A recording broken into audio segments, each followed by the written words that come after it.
ketentuan penerbangan pada saat penimbangan hari ini. Nanti yang kedua ada ketentuan pada saat di bandara. Kita yang pertama dulu ya Pak ya. Iya, penimbangan dulu. Yang pertama itu adalah berat maksimal koper besar ini ya Pak ya, itu maksimal adalah 32, jadi nggak boleh lebih. Kalau lebih itu akan tidak diangkut Pak, dikurangin saat ini juga.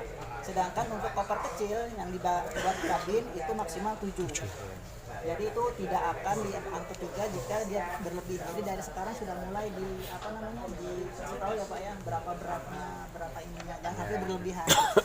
Selanjutnya itu adalah barang-barang yang diletakkan di dalam koper besar adalah benda-benda tajam Pak, seperti pisau, gunting kuku, cukuran mesin, timbangan besi, jarum dan seterusnya. Zam-zam sama sekali tidak diperbolehkan dimanapun, baik di koper kecil maupun di koper besar. Itu nggak boleh ya Pak ya, zam-zamnya. Karena kenapa? Kalau zam-zam ini diangkut, nanti kan masuk X-ray akan terlihat ada air zam-zam, tasnya dibongkar Pak, identitasnya akan di-list semuanya. Jadi mohon untuk yang semuanya yang ada zam-zam dikasih tahu dan dikeluarkan saat ini juga ya Pak ya. Oke, kalau saat ini nggak apa-apa Pak, tidak akan diidentitasnya, nggak akan dibuka. Selanjutnya itu adalah untuk koper kecil itu tidak memasukkan benda-benda berharga. Jadi benda berharga seperti emas, power bank, obat-obatan, hard disk itu di tas paspor. Letakkan di sini. Gitu ya Pak ya. Oke. Selanjutnya untuk minyak zaitun, madu, minyak wangi, batas maksimalnya ada 100 mili ya Pak, 100 mili. Jadi kalau ada lebih dari 100 mili itu dikurangi saja atau disebar atau bagaimana. Jadi tidak boleh lebih dari 100 mili. Ya. Perkemasan, ya betul. Selanjutnya adalah koper besar dan air zam-zam 5 liter nanti dapat diambil di embarkasi Pak. Ketika sampai bisa diambil nanti. Gitu ya Pak. Selanjutnya itu adalah backpack lama yang Bapak saat berangkat itu dilepas baik di koper besar maupun di koper kecil. Jadi biar nggak ketukar nanti atau dilepas aja ya Pak ya, nanti diminta. Selanjutnya itu adalah tidak boleh ada pernak-pernik yang menempel di besar maupun kecil. Contohnya tadi ada kami cabut-cabutin ya Pak, boneka misalnya kan.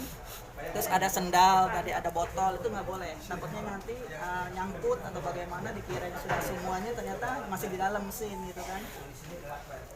Oke, selanjutnya itu adalah selama proses penimbangan, petugas karu, karom dan jamaah menunggu di hotel Pak, dilihat, sambil juga diawasi juga semuanya.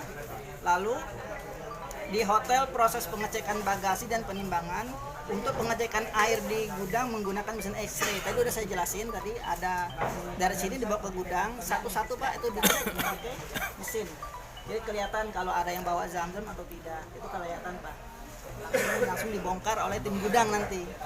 Dan identitasnya diambil. Jadi jangan sampai izin disampaikan Pak ke jemaah semuanya, terutama air zam-zam ini mohon sekecil apapun tidak boleh dibawa. Ada sekecil ini itu terlihat di X-ray, tasnya diambil, dibongkar, lalu identitasnya akan dikolek Pak, diambil, akan didata datanya. Nah itu kan dan terus packnya juga nggak serapi kita nanti di sana. Jadi mohon dapat diinformasikan ya Pak ya semuanya mengenai hal tersebut.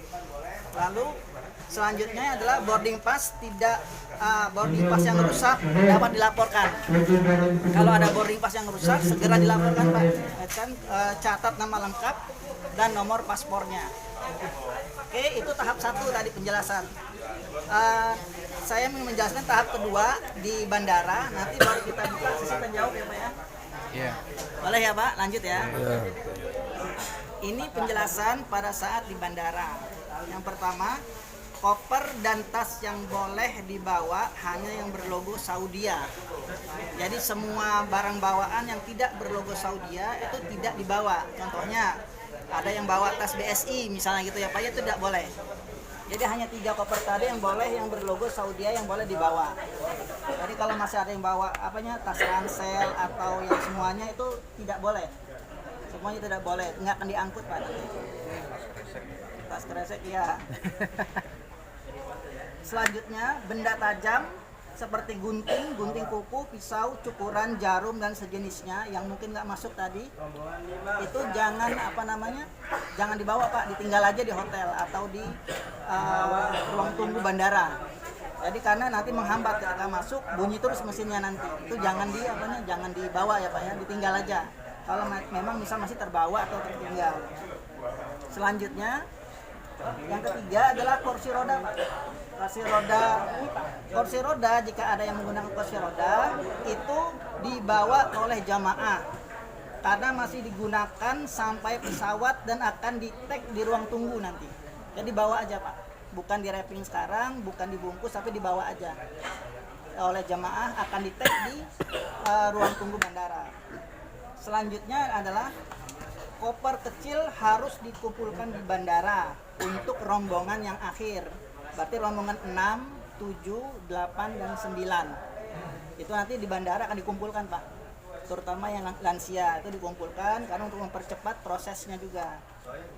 Selanjutnya adalah paspor dan koper kecil ya Pak ya. Itu jangan dititipkan ke jamaah lainnya. Nanti malah bingung sendiri, bawa sendiri-sendiri. Betul. Lalu pada saat proses X-ray nanti itu kosongkan semua kantong baju dan celana, benda logam dan berharga diletakkan di tas paspor. Contohnya apa? Ada jam, ada handphone, cincin, uang, benda logam dan lain-lainnya, daripada antar bolak-balik menghambat pemasok yang lainnya. Dan dilepas pada saat di plaza atau ruang tunggu setelah tiba di bandara. Terakhir, tempat duduk di pesawat itu sama dengan waktu keberangkatan dari tanah air yang nomornya ada di tas tersebut. Nah, itu penjelasan mengenai pada